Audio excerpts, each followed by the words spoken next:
Welcome to North Idaho Experience. In today's episode, Dave and I sit down with Matt Shandy. He's a professor in Jiu Jitsu over at Gracie Barra in Hayden, Idaho. We're going to talk about Jiu Jitsu, obviously, and martial arts as a whole and how it can impact your life in such a positive way. Also talking about the martial arts scene here in North Idaho as well. Stick around, lots of great info. If you're in the fight world, you'll be interested. If not, maybe you'll learn something new. So check it out. And if you guys are thinking about making the move up here, our real estate team specializes in helping conservative families find their freedom right here in North Idaho. Please like, subscribe, share, do all the things. Keep pushing us out there. We appreciate it on this end. Enjoy the show.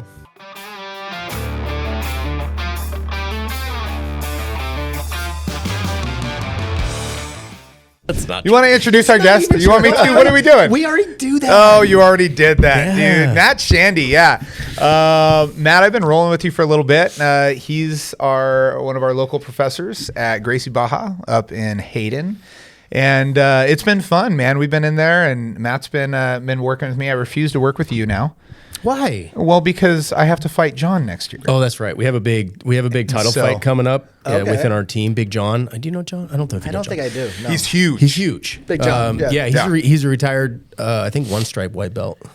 So John's like 6'6", 250. He's Jason's size. big boy. Yeah, dude. Yeah. And we're gonna have a big title fight between Dave and John in 2027. So we've got some couple time. years. Yeah. John told me he's like getting a fighting stance. I'm like, what? And he takes a photo of me, and next thing you know, plastered all over our brokerage is NIE Fight Night. I did John see something Fontaine on versus the Dave Father. website Yeah. about that. Yeah, so we're gonna hype this up pretty big. All You might right. need some help. I know you got a background in that. So Oh, I'm working with him and Jason, man. I'm like, I'm not even talking to you anymore. yeah. When it comes to any of So this. we're gonna hype this up, Take and then John's these side. two are gonna go at it, and What are you the know, rules?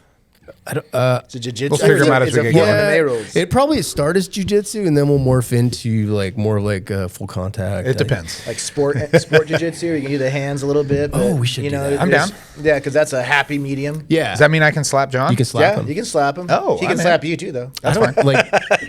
I've never seen John angry. I don't know what would happen. I can find a way to get him Yeah, I angry. bet you can.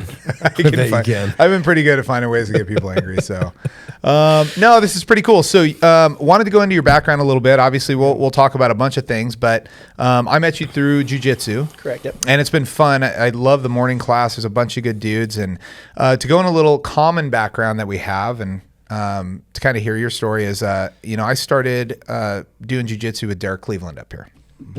And that was through Coeur d'Alene PD. He did all of our DTAC. And super fun guy. Jiu-jitsu's never been something that defines me. It's never been my thing. And so, Derek got me really excited about doing jiu-jitsu. So I started doing it with PD, and I had a great time. I went a lot. It was never anything that was formalized, so I never striped. I never got any, I never did any tournaments, nothing like that. It was really all through PD. But I was pretty regular at it. And then, unfortunately, Derek passed away a few years back, which was just a kind of a little bit of a shake in the community, to be honest. Big shake, actually. yeah. Yeah, and he was such a good dude. And I realized when he passed that all of a sudden, like I went to a class and I'm like, man, this isn't my thing anymore. Like this was never my thing. It was something that I was really excited because Derek was there. So to get back into it 3 years later was really me trying to figure out who's my group. Who are the people that I can associate, where I feel comfortable, where I want to go. And you guys have been awesome, man. I've met a ton of good guys and gals in there. Rolling is fun again. I'm excited about it. I'm motivated. I get a little angry. But yeah, so wanted to ask about your background, because you've been back and forth between North Idaho for quite a few years. Yep. And wanted to get your background on kind of jiu-jitsu and life and everything else and North Idaho. All right. I actually started jiu-jitsu with Derek. Yeah. When I was a teen. Oh. Little tiny guy, yeah. I see. I didn't realize that. I don't know you that well as Dave does. So you were up here before. Yeah, I graduated high school at Lake City. Oh, yeah. Yeah. So, yeah, And then at I didn't that touch that time, part. there was Okay. a Lions Den, and they were the best school in town, and they had Trevor and all his guys were there and training. Is that like Lions Den, like Ken and Frank Shamrock Lions Den from back in the day down in California? Same name, but I don't know if he was affiliated. I Affiliated, don't think okay. he was. Okay. I think that was his thing, but I don't know, so I don't want to, Yeah. put it out there. But same name, both great schools. Yeah. And I learned there. So who was in charge over there at the time? Was it It was Derek. It was Derek? Yeah. Okay. I think he was always in charge when I was dealing with him. Okay. And then I was doing Kempo at the time. And then I did Kempo, got a black belt in Kempo. Kind of morphed away from the MMA scene. A lot of good guys doing it, but I kind of did the point fighting and, went to Vegas and got fourth in the world down there for that kind of stuff. Holy smokes, really? Yeah, but that was 16, 17. That was my high school, my graduation present to go down there and compete. Oh, that's cool. Yeah, so that was really cool. And then went from there, traveled a little bit, and then let me see here. Kind of took a break from martial arts for a little bit because it was Kempo, and Derek, those guys were good. Trevor was super tough, and I didn't think I had the ability to go to UFC or get punched. And they were just tough dudes, and I'm like, man, it was fun to roll with them. It was fun to be part of that, but I never thought I had it. Fast forward a bunch of years, went up to Seattle, opened up my own. I was a district VP of LA Fitness, and then opened up a school up there in Edmonds. At the Gold's Gym, at the whole bottom floor, put tons of money in that kind of UFC type MMA school, and had Sudden Impact going, the amateur cage fight company, and it was a great time in my life, and that was the most I was in it. But still on the business side, and I was getting people involved and helping people, because at that time you had to know people to get in the fight world, and it was kind of political and whatnot. So to bypass certain rules, we started a cause cleaning up amateur sports at the time. And now I paid for guys' medical problems, or they didn't have gear, but I'd help people get in the sport, and then they Holy morph. smokes. And it was really cool. Loved doing it. The company, we went really big. We started to fly guys from all over the country to come fight. So we'd do it like Texas versus Seattle, and then we'd fly out 5 amateurs to fight our guys, and just make it more of a show. And we're trying to, we had the big movie screens. It was really a blast. Really? Yeah. What year roughly was that going on? 2007-8 to 2011-12. Okay, cool. Yeah, about 4 or 5 years. When we really got hyped up. Started getting more political, where the fight and the fun of like meeting people and doing this. Now you're getting sued every fight. Someone sneaks in with broken ribs, you get blamed for it. Yeah, it's a political world, And had a good offer to go to California and open up a bunch of nutri-shops. Okay. At that time, my parents were kind of mad at us making money off blood. Yeah. And like, come on, you're better than this. I'm like, well, I did it, and I fought amateur, and I'm like, well, I'm just helping guys that don't have someone watching out for them. Because if I have no skin in the game, I was a fair commenter, I'd help people out.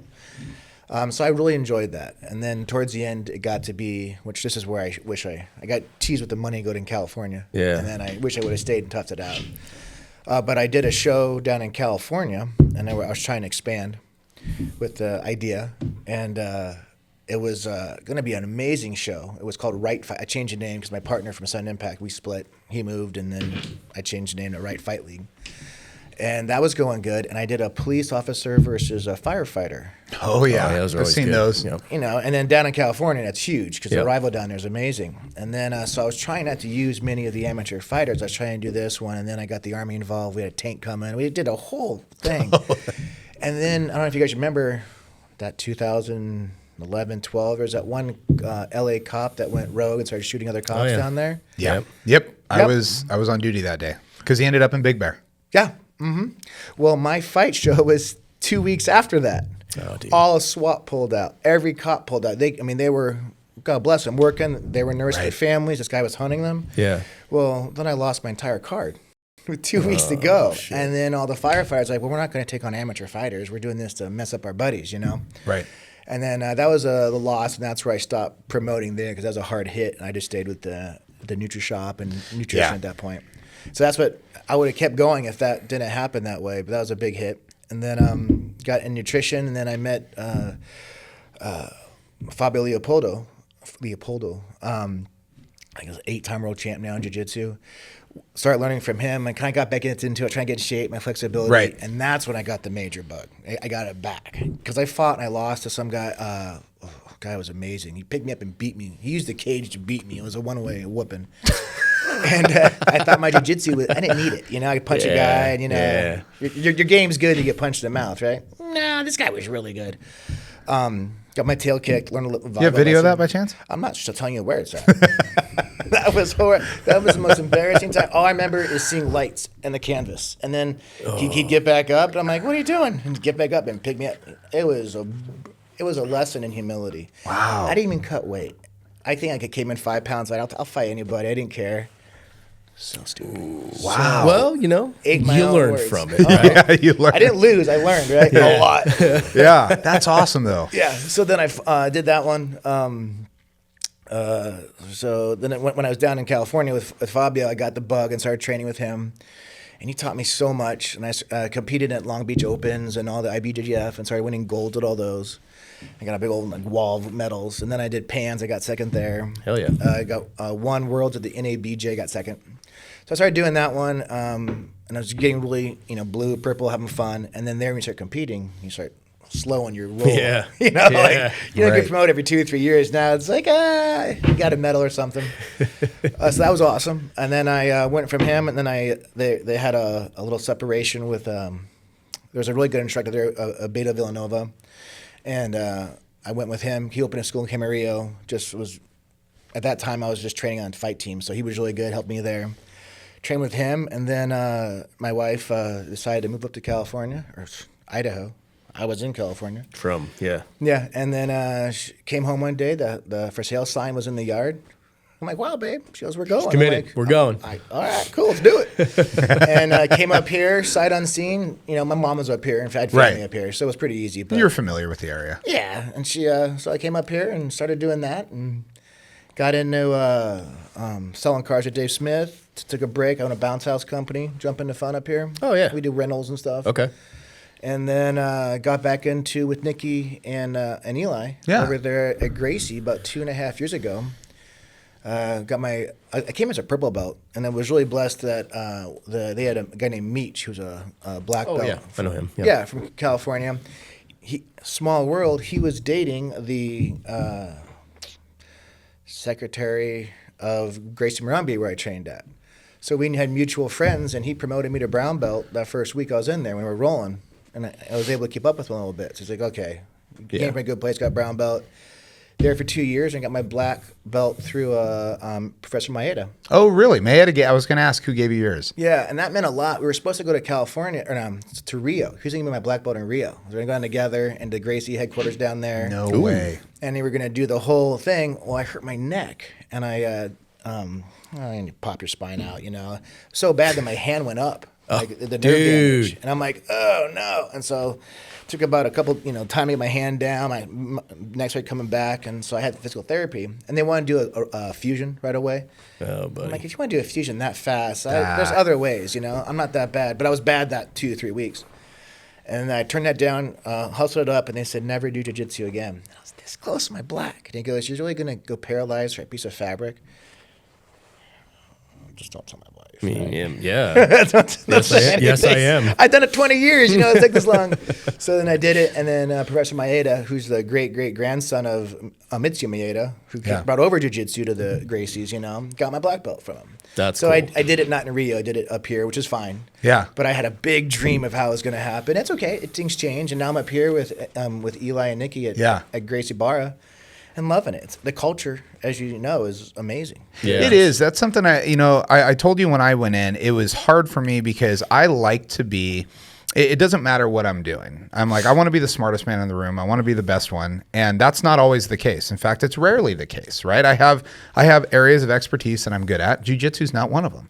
And so when I got into it with you guys, one of the things that I liked that I was drawn to is that I didn't really know anybody. I knew Nikki and Eli. I haven't even rolled with them yet. Yeah. You won't. But I'll tell you what, I wanted to go somewhere where nobody knew me, where there was no expectations. And truthfully, it's really hard because you get somewhere and, I kind of giggle because the warm-ups we do are kind of goofy. I'll just be honest. I mean, I'm out there doing jumping jacks. I'm counting. I'm like, this is not me. But here's the deal. I'm not the black belt. I'm not the one running that gym. I don't have the background. And it's been humbling for me too, because I got to come in, and I even told my wife, I go, it's kind of weird to be sitting at the back of this line and doing jumping jacks and doing these things and just not having any clout over anybody here. And I said, I just have to shut my mouth. And it's an amazingly humbling experience to go in there with a guy that I size up, and I'm like, I can take this guy.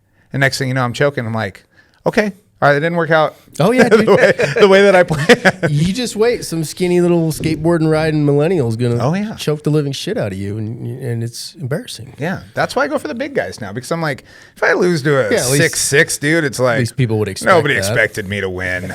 So that's the fights I pick. I think the greatest power in jiu-jitsu is the mental aspect of like being able to humble someone and smash the ego, because as dudes we all need that. And yeah, you go in and people that in like a traditional way of thinking should not be able to kill you now put you in a position where like they could literally take your life. And it's like, well, the holy shit, that's pretty damn humbling.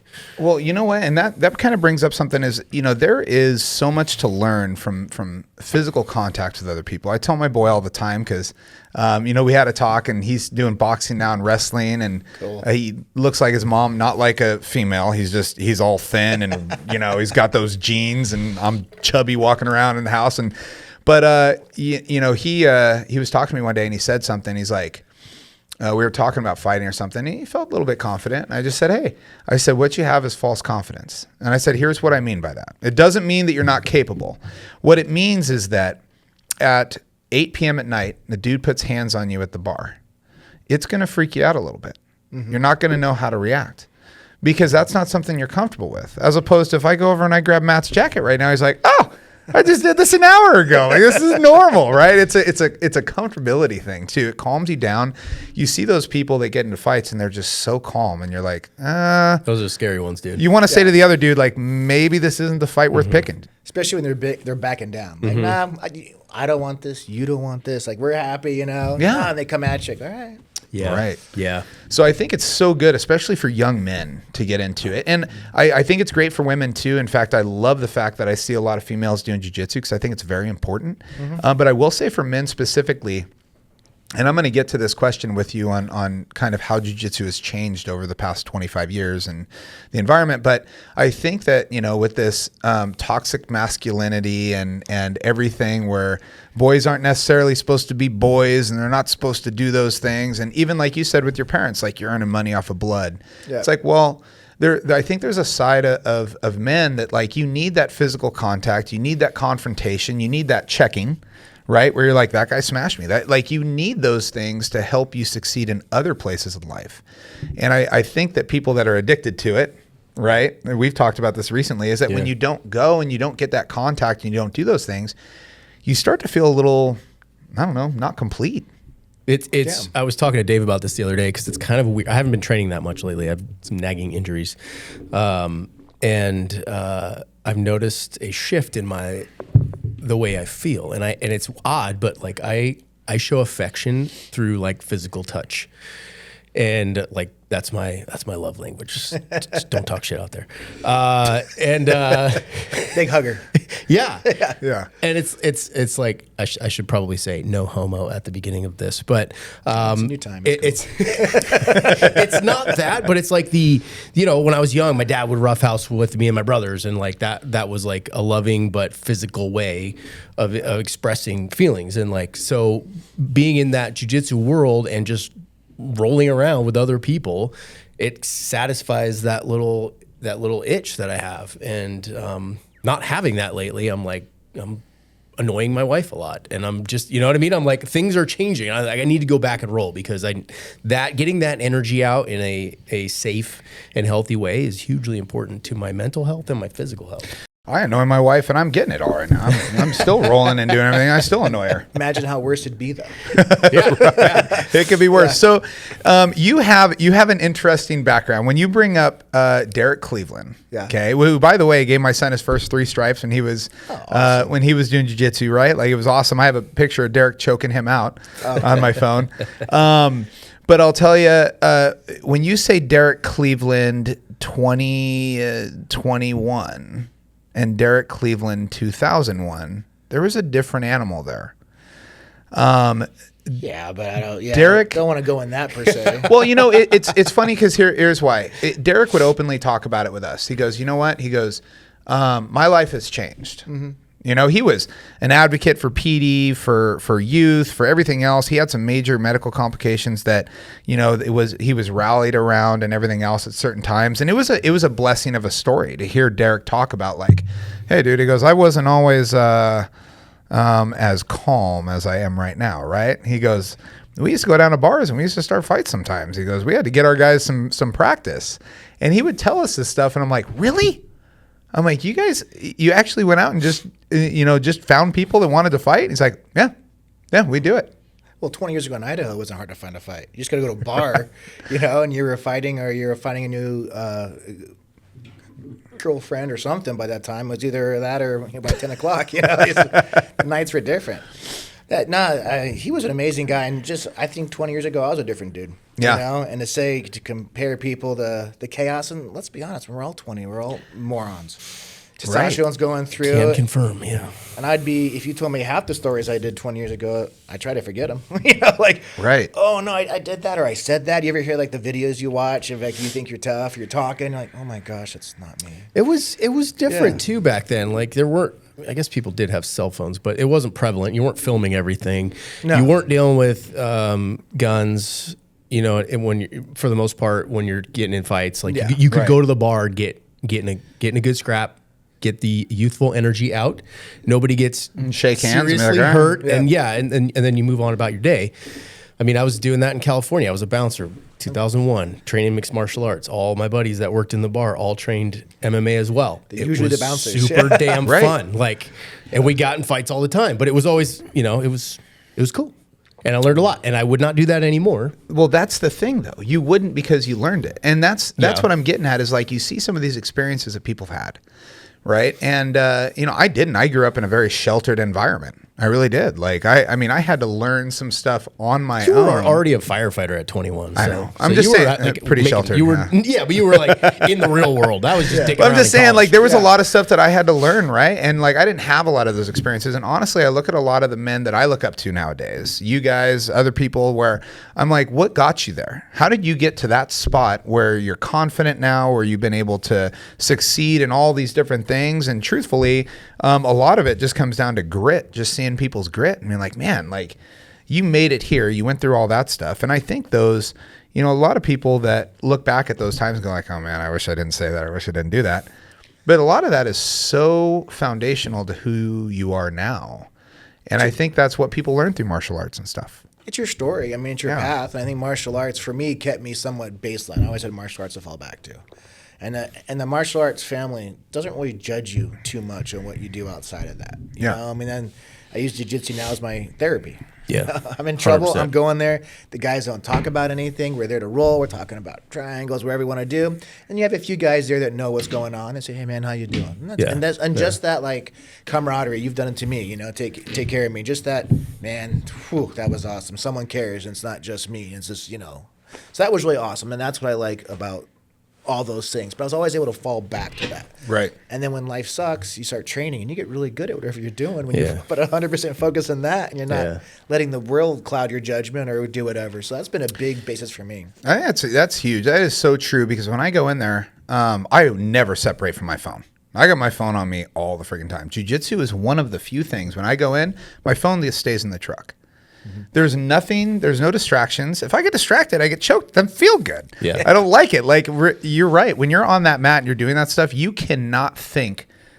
I mean, you cannot think about anything else. And then as you progress, you can really hit a flow state where, you know, it's very meditative to me at this point. Like I'm not having to, I don't have to think about the next move or whatever, right? It just comes. And when you get to that point, then it's like incredibly beneficial, I think. It is literally like meditating for me for 5 minutes in a round. I'm like, I'm not thinking, I literally, you know, the no mind. I have no mind. I'm just reacting. Existing and reacting. Yeah. And it's beautiful. Half the time when I roll, I'll just close my eyes too. You know, it's the best way to do it. Yeah. And I'm just, you can just feel every part, you know, unless you're standing up, don't do that. Then you get wrecked.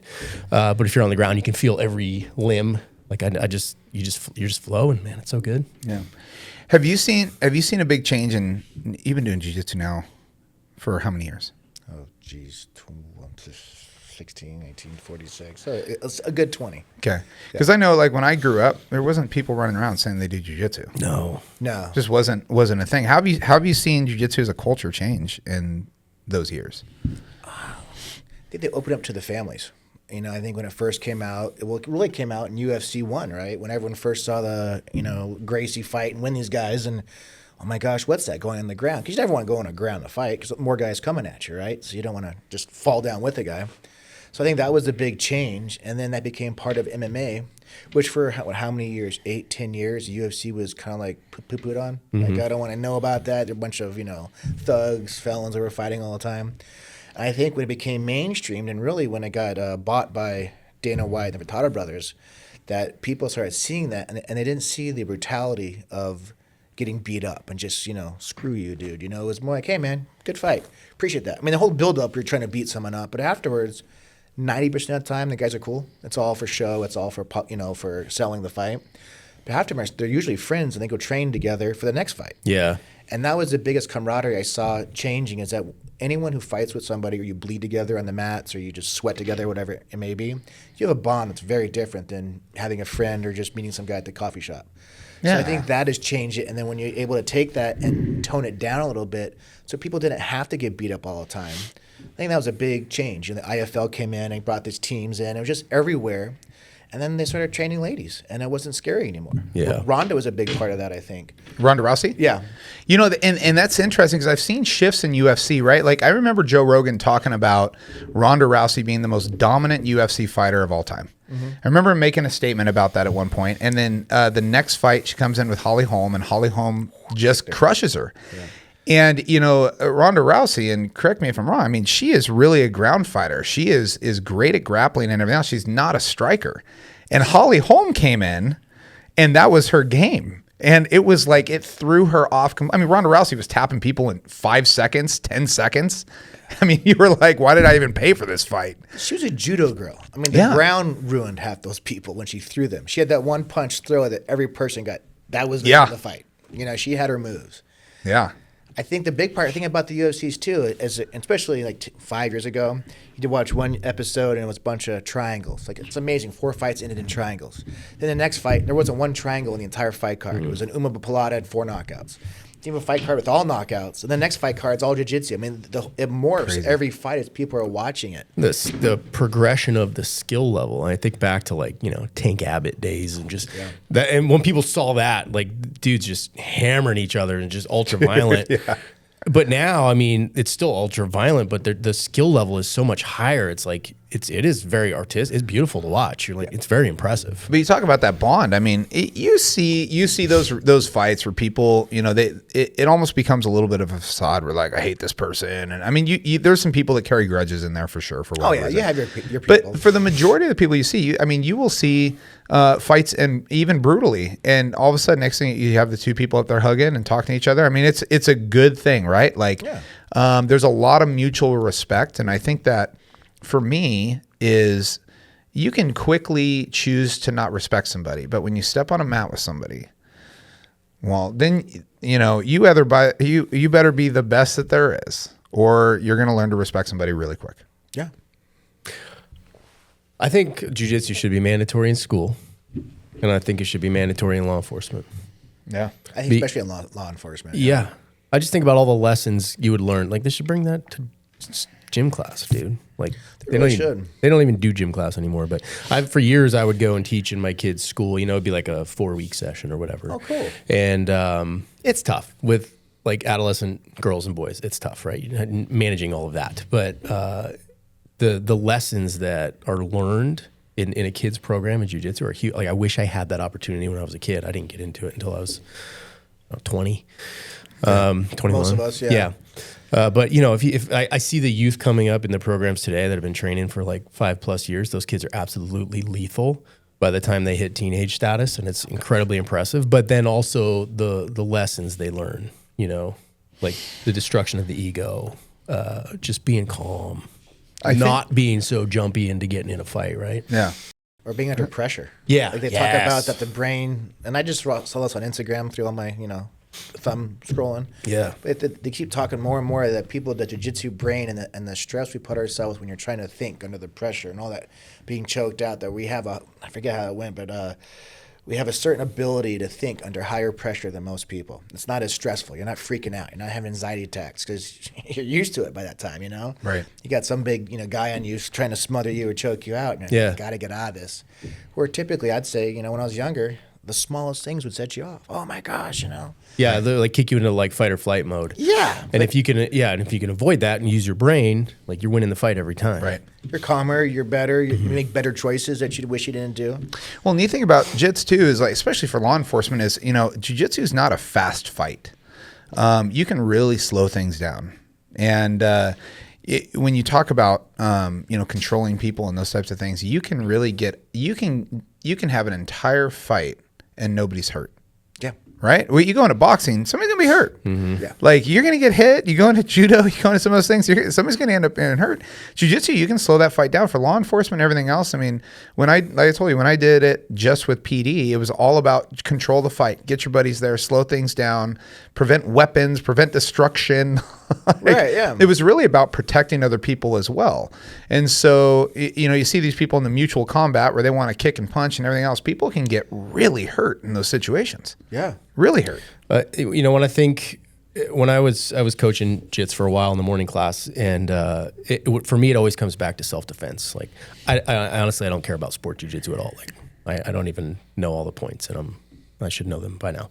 I don't care. So, I'm always talking to the guys about that. And by the time you get 6 months under your belt, if you were to find yourself in a street fight, like, you'd be shocked how easy it is to manipulate the average human being on the ground out in the street. It's like shockingly easy. I found myself in that position multiple times where I'm like, well, it's fucking easy. Like, what's up? And I'm not saying there aren't people out there that will give you a run for your money. Absolutely. And you can always get a lucky punch in. But just having a little bit of a base in something can give you so much confidence in life where you can protect your family, protect yourself, that kind of thing. It's amazing. Yeah. I think it's a repetition. I got a story on that where my first martial art I did was Tong Sudo down in Colorado. And I thought I was a tough guy, and you get in these little scraps with your 7th, 8th graders, and I'm winning. So I thought that'd be even better, and I'd sign up for martial arts. So I got my first orange belt, which is 6 months in there. This guy was picking on me. I'm like, I know karate, I did that stance, Did you get your stance, stance He didn't was run good. away? No, he didn't, unfortunately. Oh, shit. Yeah, I really wish he would have just cowered down and bowed. He beat the tar out of me. And I was really upset. I mean, this is supposed to work, So fast forward a year later, he was mocking me quite a bit, and I was doing this for a year and a half now. That guy threw a punch at me, and before I know it, I took it, flipped him over, punched him twice as the whole kata and they taught you on. And I'm like, holy cow, that was all reactive. Yeah. Time and time again. Then I could pin him there, and I'm like, I have his arm here, my knees on his head, and all just reaction. I was so happy. This is cool, and that was, It's so powerful, dude. Yeah. Like I have a bunch of stories like that where something. Here's a good one. I was checking IDs at the bar one night, and I was probably I'd been training martial arts for a few years, jiu-jitsu and Muay Thai, and I'm standing right at the front door, got an ID in my hand. This dude's just chirping at me that wants to get in, and he's like escalating, and I'm ignoring him. And it gets to a point where I'm like, oh, okay, he's going to swing on me. He throws a punch, and he's drunk, so he's a little slow. I duck the punch. I grab him in a rear naked choke, put him to sleep, lay him down like a little baby on the asphalt, and I go back to checking IDs, and the people in line were like, what the fuck did I just see? And I was like, normal day. Like, it just happened. I didn't have to think about ducking his punch. I didn't have to think about anything. The dude wakes up and he's like, what happened? I was like, oh, you just passed out, dude. And then he walked away, and it was like it was so smooth. Nobody got hurt. And you weren't angry either. I You just wasn't did it. angry. Have a nice day. Yeah, it was pretty cool.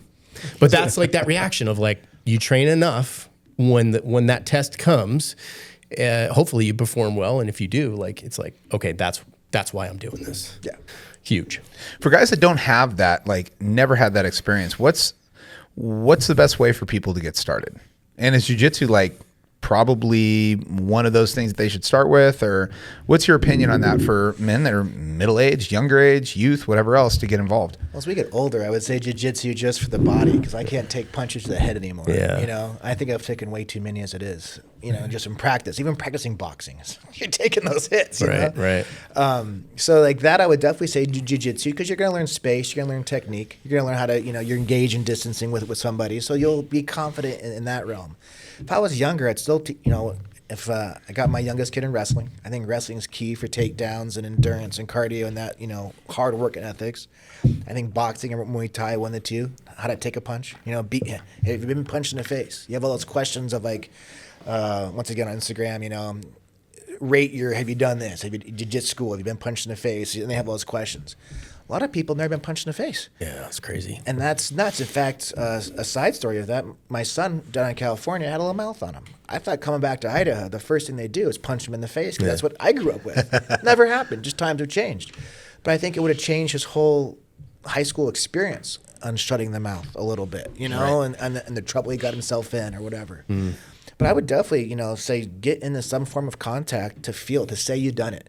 Because once you get punched in the face, you know how bad it's going to hurt. It's either not going to hurt at all until you wake up, you get knocked out. I've had that. Yeah, and you're like, oh, that wasn't bad. Or you wake up, or you get, okay, I can take a punch, I can still fight. Yeah. But the people get punched and they cower down, what good is that, you know? And so if you have a family, if you have things you care about, I think it's pretty key to be able to do all those things. Starting off right now, starting today, I do jiu-jitsu because I wouldn't want to get punched in the face. Right. And wrestling would be just too hard, or the takedowns, or judo, or using the ground to beat the tar out of you. Yeah. So jiu-jitsu, I think, is good, and the camaraderie is good. You know, with I think, you know, boxing and Muay Thai, you didn't have the group camaraderie as you did. You have your 4 or 5 guys you train with, right? Right. And there you're pretty tight, but you don't have the whole like school backing you up. I mean, I could pretty much say I could talk to anyone at the school right now, male, female. We train together. We know what's going on. If you're looking for a job, they're going to help you out, moving, plowing. You have a whole group of people that are going to help you out, have the same experiences, and are willing to help you.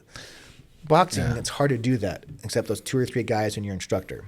Yeah, I've noticed, you know, there's a lot of guys, and I was talking about them before we got on here, you know, guys that I roll with where kind of depending on the day too, right? You get somebody that is well advanced. Sometimes they'll crush you, and sometimes they'll just kind of roll with you. Mm-hmm. I got caught with a purple belt the other day, and he got me 2 or 3 times in a crappy spot. And he goes, all right, well, now fight out of it. You know what I mean? And I was like, all right, now I got to think through it. And so I like that too, because even we've had some new people join recently where I've ended up getting teamed up with them. And you know, I almost start hard because I'm used to rolling with some of those other guys. Now I'm like, okay, this is a different fight, right? Then things change for me too. And then there's a little bit more of give and take. And so I do like that about jiu-jitsu and the fact that you can roll with people different belts. I've rolled with you before where I feel like you're like, all right, this is a training day. And then I've had other days where you're like, watch how good I am, right? Like where you've had people, I mean, we rolled too, and there's people in there that could beat the snot out of me if we went full force. But then you don't learn a ton from that. There's times for it where I think there's a little bit of an exertion of dominance, right? Yeah. There should be a time where you roll with people and they go, hey, this is why I have this belt and this is why you have yours. Right. And that's why you listen to me. And that's why I think it's good. Sometimes I rolled with you a couple weeks ago and it was different than the time before. And I'm like, well, that hurt more.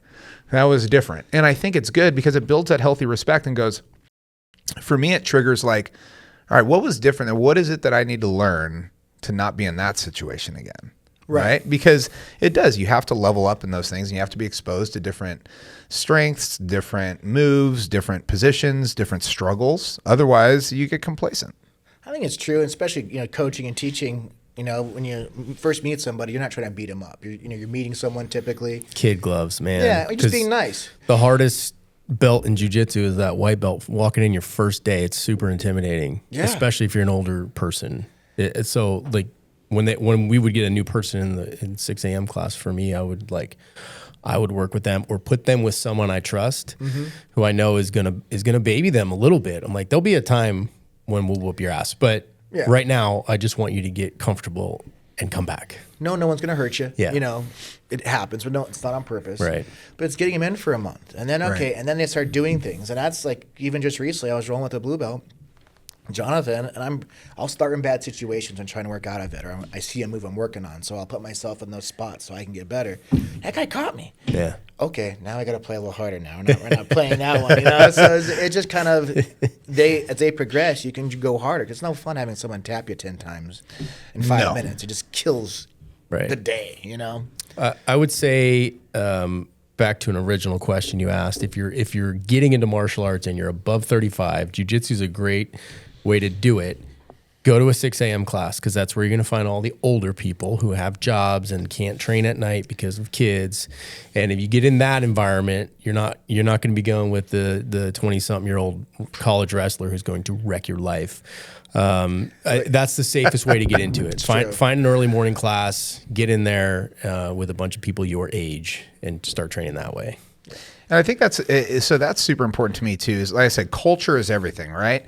When people ask me like, "Oh, you should go to this gym," unnamed, and I'm like, "Bro, I'm not training to be a fighter." Yeah. Right? Like, I don't want to come home beat to crap and go like, "All right, I got to go back tomorrow, and now I got 2 black eyes and I got this," and I'm not into that. I'm the type of person that if I do get somebody in an arm bar, it's like, if they don't tap, then I'm just going to let it go, and then we'll just keep rolling. I'm like, well, I'm not going to fight you so hard that all of a sudden I'm pulling and you're pulling, and next thing you know, you release, and now we got a real injury or we got another. I don't want that. And I want the same from other people. And I mean, Jason, geez, wrist locks. I'm like, I was wondering the other day, I was like, why does this hurt? Jason, Jason. Right, but he's good at it. He'll just he won't even make you tap. He'll go wrist lock. He'll just say it, and then he'll let you go, and you're like, you have it. Like, all right, he taps for you. Those damn chicken shit wrist locks, but god dang it, they work. They suck. I got some guys that I brought up at the gym I was at, Sparta, and that's all they do, dude. And and they're like, you taught me how to be an asshole. I'm like, god dang it, like you might be right, because I'm all about like, I will dig my elbow into any nerve I can find, and I will create discomfort and pain however I can. You're welcome to move. Yeah. You can move away from it, and I'm good with that. But I realized that I created several monsters that will try to wrist lock you at any moment, and it's extremely annoying. You see your generation of wrist lockers beneath you. Go, that's my fault for that. Son of a bitch. Or your fault in that case. Yeah. But it is amazing. Like, you see some of these guys that are so good at it, and you're like, man. Like, I was rolling with Julio the other day, and I have his foot tucked underneath my armpit, and I'm like, I know there's a leg lock here or something. There's something in this area, and I don't know how to do it. I'm like looking at it going, I wish I knew right now, because this would be a really good time. A few more months from now, you'll be doing that anyway. Yeah. So, I mean, it is. I mean, so many times I've been able to get position on somebody, and that's what I think of for like the street. If you really had to do something, that is what jiu-jitsu has taught me, is like, even if I'm a good wrestler, I can get on top of somebody. Sometimes I'll get an advantageous position. I'll stare at them in the face. I'm like, well, what now? I don't know what to do. Yeah, but position's better than submission every time, right? Mm-hmm. That is true. So you stay on top, you can't fight. He's not going to do anything. I got in a recent little scuffle with a buddy of mine. We're just kind of training and got heated a little bit. But you're able to pin him and go, now what? And then it de-escalates everything. You're not punching and making him angrier, but you're saying, hey, we were rolling. This was agreed upon. We got a little heavy. But then when you control the situation, he's not going to fight at that point. Right. You got knee on belly, you got him wrapped in a gift wrap, and go, really, what's going to happen here? That's like another thing I'd bring back to my class of like, I always, I do play around on my back a lot just because I'm lazy and old. But in a street situation, like, you damn sure better be on top. Yeah. Like you do not want to be on bottom trying to do whatever. You're going to get punched in the face, guaranteed. Get on top. Get in a position where you can disengage if you need to, because homeboy's probably going to have a buddy in the crowd. Never one-on-one. Yes. Yeah. Is North Idaho different than a lot of places in terms of how many jiu-jitsu gyms are up here? Because I feel like there's a lot. I'm sure Southern California has, more than anywhere, but I think it's like breweries. It's a fad. Yeah. Because only the good ones can stay in business. Yeah. I mean, you'll have 4 or 5, and it kind of does this, right? Like, I'd say about 10, 15 years ago when MMA was really popular and big, and you saw like so many promotions, there was everybody and their brother trying to have a fight company, and everyone wanted to be UFC. And I think those die off over time, And then you have your good ones that are always going to be here. And they're going to go through their ebbs and flows of how much money they make, but they're still the best guys in the area. Yep. They've created their network, right? Whether you're a tougher gym, whether you're a hobbyist gym, whether you're jiu-jitsu only or Krav Maga, whatever you are, those better ones that have created a good place to go to, I think they last. Yeah. The fly-by-night ones won't. And you'll see what we have. I don't know how many have opened up right now. Bunch. 2 more opened up in Rathdrum area, Post Oh, wow. Falls. Yeah. I haven't been there, but I hear good things about those guys. But, I mean, there's only so many people that want to do this, right? There's only so much money in it. So you either got to lower your costs, which kills everybody across the board, or you're not going to last very long if you can't keep the people coming in. Yeah. I look at it a lot like kind of almost like churches too. Like if there's, because it is a community. I don't want to go to class if there's 40 people there.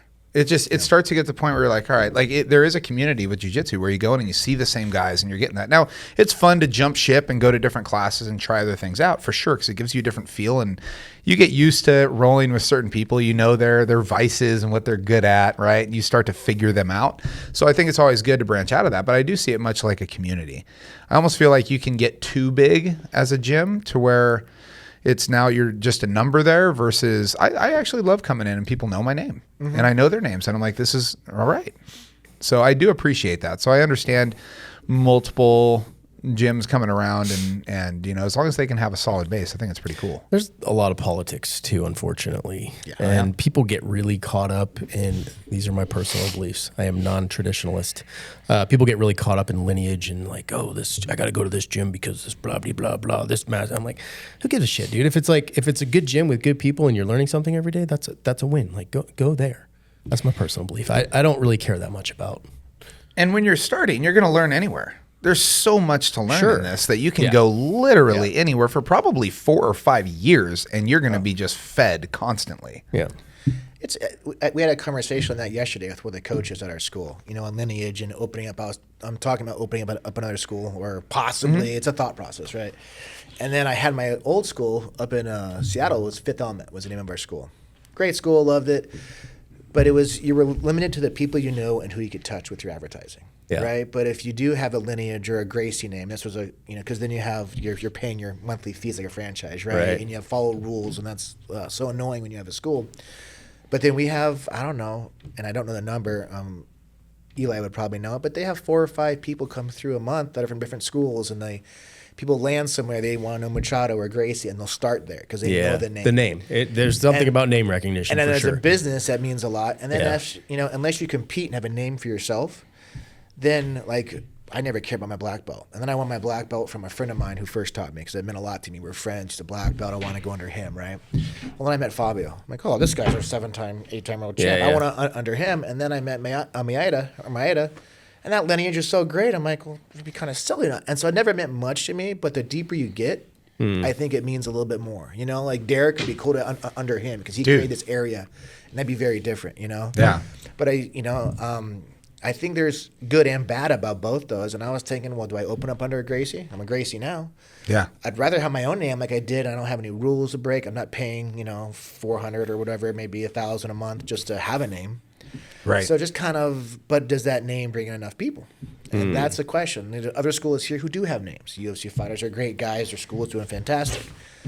Newcomer, there's a new one up in Rathdrum. Unless you drive by, I have not heard about it if I wasn't, in the know of it. Right. And if those neighbors who are around him, where are they going to go to? Someone they never heard of, and a name that sounds kind of scary. It's cool because it's tough. Or do I go to a Gracie Barra or another one or a Sparta? Kind of like I know those. I know the people there. They're bigger. Right. So I don't know the right answer on that. Yeah. It's tough. As a business side, I think your side do it. As a competitor side, it doesn't matter as much, I don't think. Yeah. You kind of surprised me. We were talking about some of the, the different martial arts, and you did a lot of studies in terms of learning about this stuff the other day. What's the, there's another, so Gracie's obviously a huge family. There's tons of brothers in there, and there's tons of different methods and styles and schools and everything else. Which ones are up here? So we have Gracie Barra. Now there's another one over in Spokane just opened by another Gracie, correct? No, same. Well, there's Gracie Barra in Spokane Valley. Okay. And that's under the same school network that we're under. Okay. And then you have Carlson Gracie over there. I think Adam Smith is over there. And that's he has 3 schools. And those are the 2 Gracies I know over there. So Carlson Gracie and then Gracie Barra. And we had that third one that just opened up. I don't want to mention that name too much, but they're a Gracie. So they've switched from Machado to Gracie. Okay. And he's going for name recognition. That means a lot over there. Don't know. But that's kind of, now we have 3 Gracies. So the other one, they just went from Regan Machado? from his? Yes. Okay. So he has his own as well. Yeah, and he has his idea of what he wants his school to be. And he trained under Carlos Gracie Jr. I don't know about him. The other guy did train under Marcelo Alonso. Okay. So Marcelo trained under Carlos and Gracie, and he's a great coral belt over there in Seattle. Great man, just an easygoing, nicest guy. And I first trained under him. He was actually promoting. He was my affiliation for my Fifth Element. I was a stand-up fighter, and I didn't know anything, not enough. I didn't wrestle. I thought I was just tough. Mm-hmm. He came in there, taught me how wrong I was and everything, and then he started promoting, and then they sent over a purple belt or a brown belt to kind of get our going, and then he'd train our fighters because we had a lot of amateur cage fighters, so he came and helped that out. Yeah, I'm amazed with how much history there is with the Gracie family. Well, that's crazy coming back wild. from way over from Japan with with Mitsu brought it over. And just the style of fighting. I think I talked to you, and tell me if I'm skewing on this one, just the types of people and the arts of martial arts, right? I talked about the Chinese are taller people, right? Kung Fu's all in circles. So they're so linear and so long, they can't do the old Japanese because the Okinawans are shorter, stockier people. So you have those hard styles that are very crisp because their body can't do it. And they have short arms, so their circles don't mean anything. Chinese at the time were longer people, and the circles meant more. You talk about Taekwondo at one time. They're all clogged up. It's a colder area in Korea, so their kicks were more prevalent. They're on horses a lot more, and so they talked about that history of them. Talked about like the Dutch boxing and kickboxing and the elbows and how every certain area based on the demographics of who they were fighting, like the old samurais or the old ninjas where they had the sais and nunchucks. They couldn't have swords, so they made up other weapons they could walk around with that wasn't a weapon but was still taking care of them. Kind of neat history, that kind of stuff. Yeah. That's so great. Yeah, it's so interesting. So I know my stepdad did Aikido. Okay, yeah. And so when I was a kid, he was all into that, and he always told me, he's like, to be a master, which he wasn't, but the funny story about him getting into a fight once, but he always told me, he goes, this is actually martial art that if you were perfect at it, you would be able to disable somebody without ever hurting them. Yeah. And I'm like, oh, it's interesting. But it was a lot of circles. It was a lot of, throws. I mean, everybody's always seen Steven Seagal. I think that all works until the introduction to the modern mixed martial arts fighter. Things change. And yeah, when people are like, they're so stuck on their art, and I'm like, okay, I mean, look at the UFC as a perfect example. Yep. Mm-hmm. The pure refinement of the ultimate fighting style. I mean, so like Aikido's cool, and I think it's good to learn elements of things like that, but if you put an Aikido guy in with an MMA guy, like he's going to get his ass destroyed. Probably.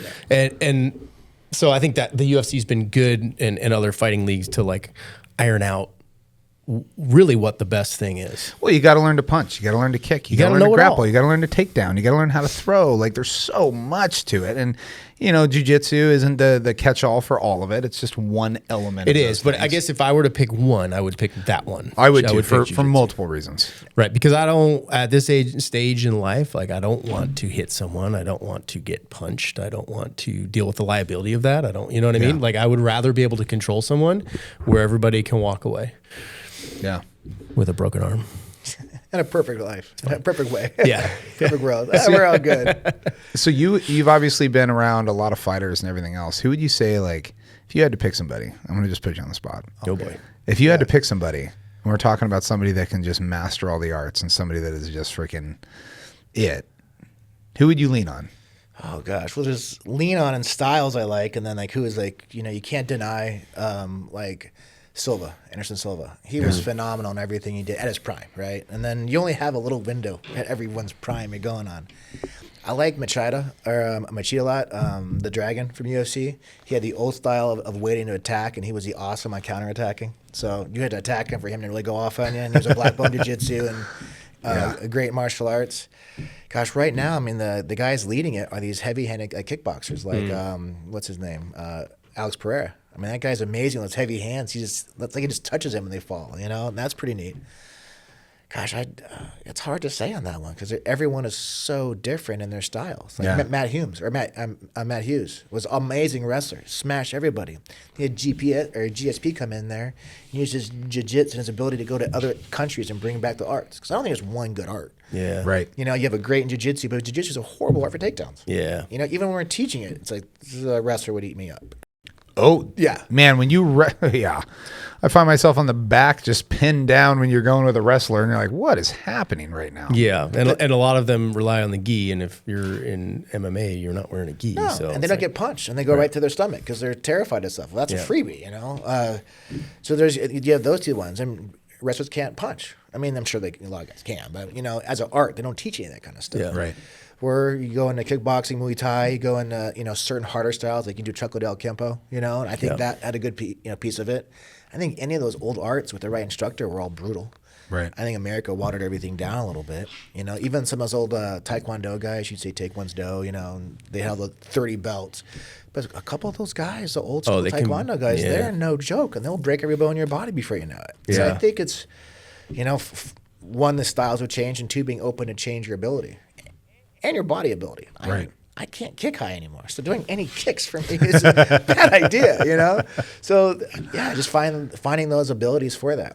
Yeah, those kickboxers, man, a good kickboxer, a Muay Thai guy, they're freaking Bro, I can't kick. terrifying. I pulled my groin the other day walking on ice. I- I'm not lifting my leg. I had a bunch of buddies go train in Thailand, and I remember my friend Glenn. I trained with him for years, and we were always pretty neck and neck. And he went to Thailand for a month and came back. And I sparred with him the first time he came back. I'm like, no, I don't want to spar with you again, dude. That was not fun at all. His kicks, everything, in a month, exponential increase. And I was like, this is stupid. That's where you start to really get excited, man. When you train with somebody that really knows what you're doing, you can get one-on-one. You can actually, you can get that type of training. People get better way faster. You have to. Way faster. Who was it?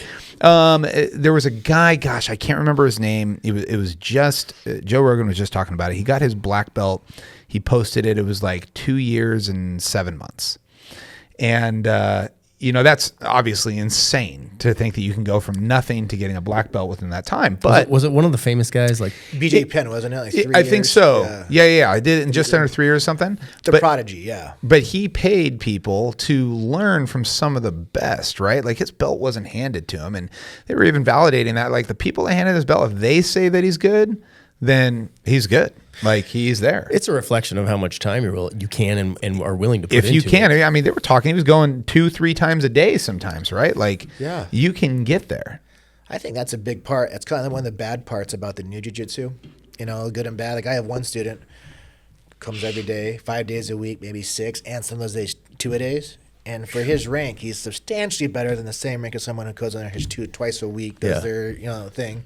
Both are getting better, but to say one's I'd promote this other one who came on all the time a lot faster if he had the time to do it, and he's beating the higher ranks and he's doing what he has to do. What does time have to really do it? Yeah, for sure. Business-wise and consistency, because some people have been going for 3 years, but they're not consistent enough to promote him because they're not getting better. Yeah. But you do have to give that, in America, that one stripe to kind of get, because once you get someone a stripe, they're consistent for 2 or 3 more months before it starts falling off. And so if you can find other ways to motivate them, I'm not saying give rank as a motivation, but it's when you buy a new gi. It's motivating. Yeah. And it's the belt color. From a white to a blue belt, the stripes don't mean anything. Yeah. I mean, it's more or less you're doing what you have to do to get to a blue belt, and it's the Americanized version of okay, we're going to help you get there. Yep. I originally came in there going all right, dude, I'm gonna pay for my blue belt. What I meant by that is I'm not stopping. That is, I have a hard line that I'm gonna go until I get that blue belt, a hard line. Even if I get hurt, I will be there until I get to that blue belt. But to be honest, so I only got 2 stripes, and the first one I got was the only one that meant anything. Yeah. The second one I was like, all right, and I'm already over it. I already do not care. I don't look at people's belts and be like, oh, I'm going to roll with you because you're the same. I don't give a shit who you are. You can crush me. I don't care what it is, but I want to get out there. And the first stripe was really, truthfully, all that mattered. I go, okay, because I had never gotten one with Derek, right? Because everything I did was through PD. Right. So even if I had background, even if I learned stuff, none of it ever translated to sport jiu-jitsu or anything in terms of an accolade or belting or anything like that. So to get my first one was actually really cool because I'm like, all right, I was seen. And now I'm over it. It's cool. When it happens, it happens. Yeah. But I think you're right. I think there's a motivator. It just depends on how people are motivated by it, because I was originally motivated by I'm going to get another belt. Now, honestly, I could give a shit what color belt I am. I just want to get out of that one situation that I couldn't figure out the other day. And then once I figure that out, I want to figure out the other situation that I can't get out of. And I want to just keep moving through that. I don't care how it translates in my belt. I just want to learn to get better at it. The belt will follow. Yeah.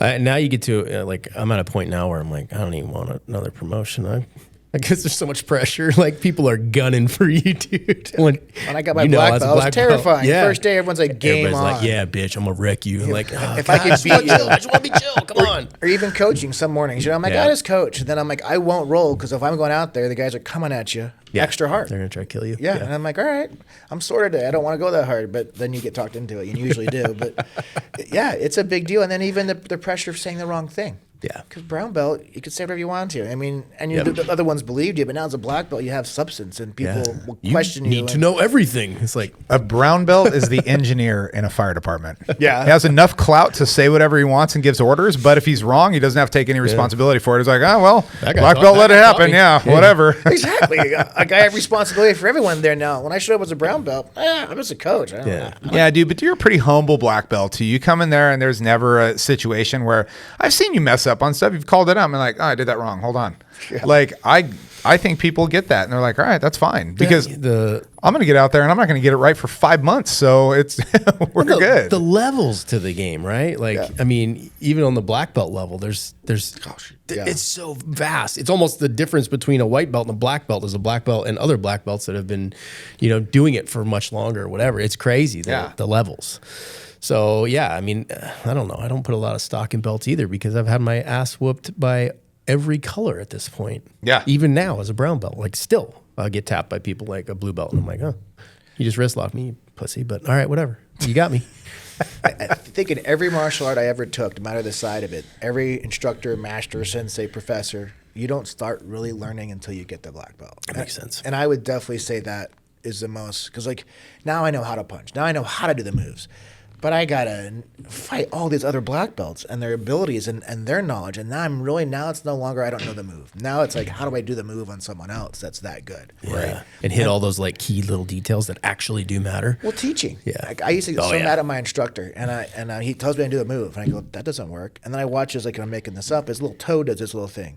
That's the key to making this move. And so when I'm teaching a lot of times, Tuesday is always not as good as Thursday.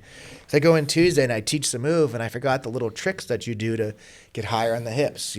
Throw this over. Make sure you sit out a little bit. I say to sit up, but there's that little technique that makes all the difference. So Thursday, okay, that's where I forgot those little things. And Thursday we kind of fine tune it all. But gosh, I think teaching has made me a better martial artist, if you could say that. So I need to be there tomorrow on Thursday. I would definitely invite you. I learned so much in that because I had to know the fine details. And even if it's fundamentals, which like I can teach fundamentals. I don't know much beyond that. But the key little details. I was trying to tell somebody recently, I was rolling with another brown belt and like the entire match hinged on my ability to get like my foot was dorsiflexed on one side of his shin and I was trying to get it to the other side. And he's like, we're battling over the position of my toes on his leg. And it came down to that. Like that little move was all that it would have taken for me to get a dominant position. And explain that. Yeah. In your first day of teaching. Right. You're not even going to think about that. And then they're having that problem of you're like, kicking my foot over. I don't know why. Oh, that's that little But thing. I think there's a benefit too. Like you said, you're starting to learn now as a black belt because I think that a lot of it is guys like me will come to you and say, Matt, how do I get out of this? How do I do this? And you have to figure out the problem. Yeah. So with that, I talk about this with real estate all the time. I'll have people come up and they're like, how do you know these situations? I'm like, well, I've screwed it up. Okay. Times, yeah. And enough people have come to me with that screw up to where I've figured out the solution. So same thing for you. I'm sure that you're getting all of us coming to you saying, hey, how do I get out of this? And at some point you're like, God dang it, I got to figure out the solution to this for everybody. And because it's a recurring problem. And so it's amazing to me how quick you can come to somebody and say, I got this problem. They're like, well, you got to do X, Y, and Z. I'm like, God, how do you know that? What I would tell my guys is just be better. Just be better. It's that easy. Just work harder. Yeah. If you sucked less, you would be able to do this. Simple. Well, this is cool. So we can find locking. Yeah. So people can find you at Gracie Barra up in Hayden right now. What's classes? We got morning class Tuesday, Thursday for gi. I teach morning class Tuesday, Thursday with gi, and I think they're open all days now with no gi with Coach Cameron there. What do you prefer? Oh, really? Ooh, I prefer gi. Yeah. Yeah. Has it always been that way? I'm guessing you were like me and you started everything no gi. Started no gi, and I hated gi, and I hated hanging on and all that stuff. And then when I was fighting then too, I was younger and I had all that extra energy. And they said, and it's true to an extent, that if you train gi, it makes you better in no gi.